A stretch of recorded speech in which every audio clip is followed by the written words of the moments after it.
So when you first start using your ChromeOS device, you'll notice it is organized very closely to your previous Windows 10 or 11 device.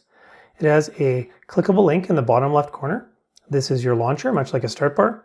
It's a little bit different, but you can go ahead and search and access all of your apps and shortcuts here.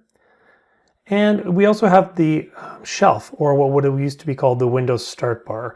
And this is where those quick links or quick apps and links and shortcuts can be placed to access things that are always there. You can organize both the launcher and the shelf, and the future videos will go over that. But do know that you can also go ahead and if you right click on this, you can have the shelf auto hide. In this case now it will simply go away when I'm not over it. We can change that position from bottom to left or right, depending on what you like. Most people prefer the bottom.